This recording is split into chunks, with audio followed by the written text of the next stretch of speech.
नमस्कार दोस्तों, मैं संतोष शाह आप सभी लोग का हार्दिक स्वागत करता हूं आज की इस वीकली फोरकास्ट वीडियो में।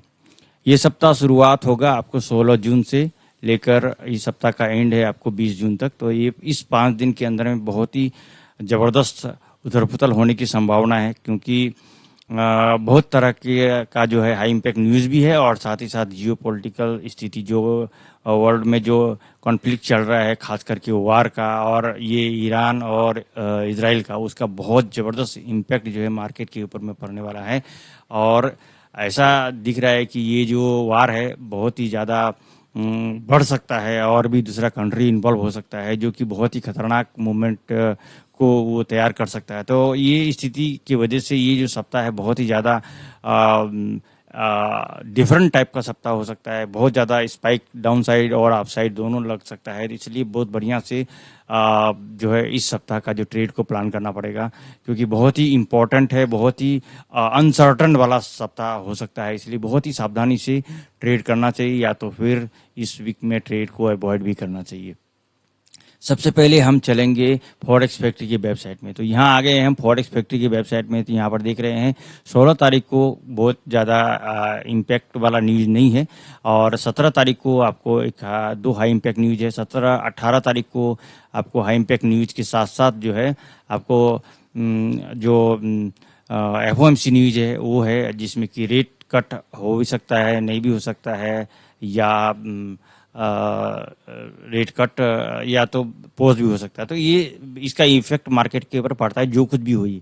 उसके बाद आपको 19 तारीख को एक प्रेस कॉन्फ्रेंस है, उसी दिन रात को, यानी कि 11:30 बजे रात को, तो बुधवार को होगा, तो उसी दिन रात को ये वाला न्यूज़ है। तो 19 तारीख को अगर दिन में बोलेंगे तो फिर कोई न्यूज़ नहीं मिलेगा। उसके बाद आपको 20 तारीख को फ्राइडे को एक छोटा सा मीडियम इम्पैक्ट का न्यूज़ है। लेकिन ये सब जो कुछ भी हो, इनका इफेक्ट क्या रहेगा वो तो सेकेंडरी बात है, इसका जो है वो तो होना ही है।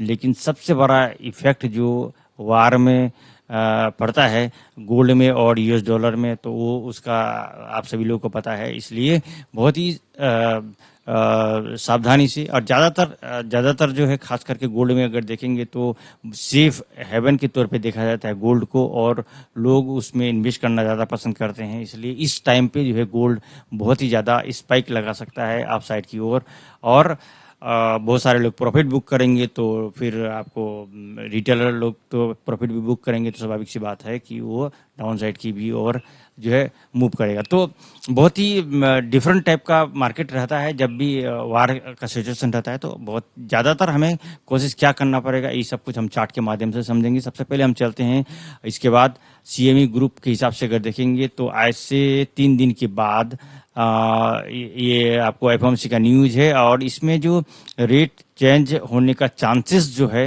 मतलब कोई चेंजेस नहीं होने का चांस है आपको 99.6%। और इसके बाद अगर कुछ चेंज हो जाता है, यानी बढ़ जाता है या घट जाता है, तो फिर उसका इफेक्ट मार्केट में डिफरेंट पड़ेगा। जैसे अभी का संभावना है कि कुछ चेंज नहीं होगा, लेकिन अगर कुछ उल्टा हो गया तो फिर इसका इफेक्ट मार्केट के ऊपर पड़ता है। इसलिए ये जानकारी होना चाहिए। अब उसके बाद अगर हम देखेंगे ईरान और इसराइल का जो वार है बहुत ही एग्रेसिव हो चुका है। बहुत दोनों एक दूसरे के ऊपर में वार करने लगे हैं, और जैसे कि न्यूज़ के माध्यम से पता चल रहा है कि इस सदी का सबसे बड़ा वार अटैक जो है ईरान के ऊपर इसराइल ने किया है। तो स्वाभाविक सी बात है कि ईरान भी उसके ऊपर पलटवार करेगा, और इसका कर भी रहा है, और जिसकी वजह से जो वार है बहुत ही ज़्यादा बढ़ने का संभावना है। दूसरा देश भी इसमें इन्वॉल्व होगा, तो स्वाभाविक सी बात है अगर जितना ज़्यादा देश इसमें इन्वॉल्व हो तो फिर ये वार और भी ज़्यादा बढ़ने की संभावना रहेगा। और ऐसा होने से फिर क्या होगा कि गोल्ड का जो रेट है वो बढ़ने का चांसेस रहेगा, और साथ ही साथ जो क्रूड ऑयल है उसका भी रेट बढ़ने का चांसेस रहेगा। तो ये दोनों चीज़ के लिए दोनों चीज़ का जो रेट है बढ़ सकता है, और गोल्ड में आपको स्पाइक बहुत बड़ा बड़ा लग सकता है, बहुत ज़्यादा आपको अप साइड डाउन साइड जा सकता है। तो इसलिए सावधानी से ट्रेड को करना पड़ेगा।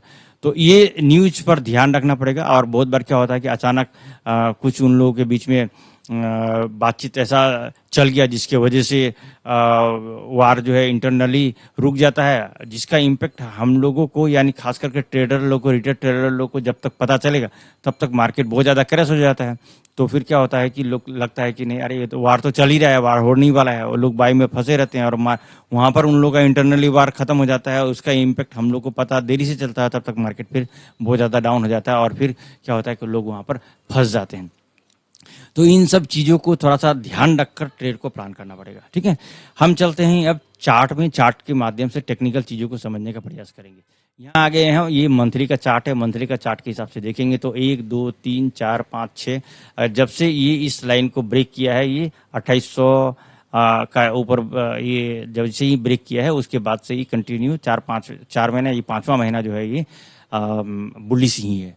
और पिछला महीना ये एक तरह का ये डोजी कैंडल रहा, लेकिन इसके बाद जो ये महीना जो है बहुत ही ज़्यादा एग्रेसिव है और प्रयास कर रहा है कि ये जो ऑल टाइम हाई है, ये 3500 का, इसको ब्रेक करे। अगर इसको ब्रेक करता है तो इसका अगला टारगेट क्या हो सकता है, ये बात मंथली का चार्ट के हिसाब से समझना पड़ेगा कि 3500 को ब्रेक करने से इसका जो गोल्डन रेशियो वाला जो लेवल है, एक ही बार में तो यहाँ नहीं आ जाएगा, मतलब इस जगह से फिर हमें रिट्रेस मिल सकता है। ये आपको 3771 से लेकर 3800 के बीच में ये गोल्डन रेशियो है, यहाँ तक मार्केट आएगा अगर इसको ब्रेक करके ऊपर में क्लोजिंग दे देता है तो। ठीक है, हम चलेंगे वीकली का चार्ट में। तो वीकली के हिसाब से देखिए बहुत ही एग्रेसिव सप्ताह रहा है ये। और इससे पहले अगर हम 2 सप्ताह, 1 2 3 सप्ताह पहले का वाला कैंडल देखेंगे तो इस कैंडल के अगेंस्ट में एक बुली सिंगल पिन कैंडल बना था और उसका रिट्रेस ये 61% यहाँ तक हुआ था। और उसके बाद मार्केट जो है टेक्निकल वाइज जितना रिट्रेस करना चाहिए रिट्रेस किया, उसके बाद जो है आगे जाना चाहिए था, ये गया है। अब जो क्लोजिंग हुआ है ये इसका 60% तक ये रिट्रेस कर सकता है और ये आपको 3651 और 53 होता है, तो 51-53 तक दोबारा यहाँ पर मार्केट आ सकता है, जो कि हम H1 जो कि हम डेली का चार्ट में दिखाएंगे आपको। लेकिन यहाँ पर इस कैंडल का रिट्रेस, इस वीक का जो रिट्रेसमेंट होगा कि नहीं होगा उसका गारंटी नहीं है, क्योंकि जो अभी कॉन्फ्लिक्ट चल रहा है वार का, जिसकी वजह से चांसेस कम लग रहा है कि 61% तक ही रिट्रेस कर लेगा। लेकिन जो इम्पोर्टेंट लेवल है ये आपको लेवल है एक 3403, ये यहाँ से भी मार्केट रिट्रेस करके जा सकता है। और मार्केट कल के दिन में जो ओपन होगा ये गैप अप या गैप डाउन दोनों में से कुछ भी ओपन हो सकता है, ज़्यादातर चांसेस गैप अप से ओपन होने का है।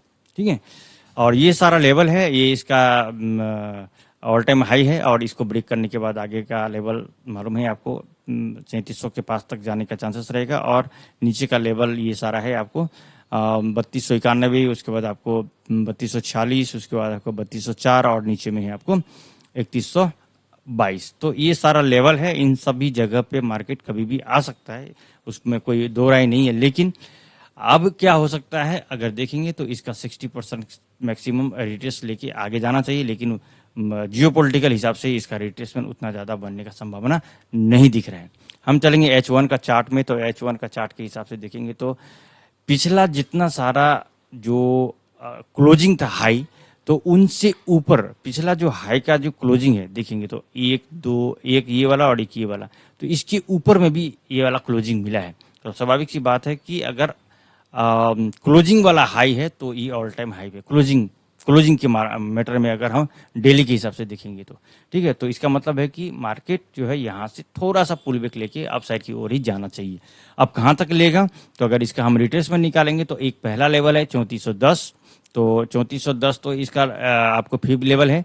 और इसका जो आपको रेजिस्ट सपोर्ट है वो है आपको 3403, और दूसरा लेवल है आपको फिबोनाची लेवल है आपको 3387 और आपको 3369 और आपको 3350, ये सारा आपको फी लेवल है। और आपको ये सपोर्ट है आपको 3365 और 3303 और 4 वाला, उसका नीचे में है आपको 3291। लेकिन मार्केट अगर आ सकता है तो मैक्सिमम आपको 3350-51 वाला जो एरिया है यहाँ से रिट्रेस करके ये इतना तक आने से भी समझ जाइए कि मार्केट जो है अपसाइड की ओर ही जाएगा, लेकिन इतना ज़्यादा रिट्रेस करेगा ऐसा इस बार संभावना नहीं दिख रहा है, जियोपॉलिटिकल और जो वार का सिचुएशन है उसके हिसाब से अगर देखेंगे तो। ठीक है, तो कल का मार्केट को ओपन होने दीजिए, उसके ऊपर में बहुत सब कुछ डिपेंड करेगा। हम चलेंगे DXY का चार्ट पे। तो DXY के चार्ट के हिसाब से देखेंगे तो DXY जो है पूरी तरह से बेरिश मोमेंटम पे है और पिछले 2 साल से ऊपर का जो ब्रेकआउट डाउन साइड में मिला है, तो उसके बाद से ये प्रयास किया ऊपर जाने का, लेकिन फिर से ये डाउन साइड ही आया। अब इस इम्पोर्टेंट सपोर्ट पे टिका हुआ है, अगर इसको ब्रेक करता है ये तो फिर इस जगह आने का प्रयास करेगा आने वाला सप्ताह में।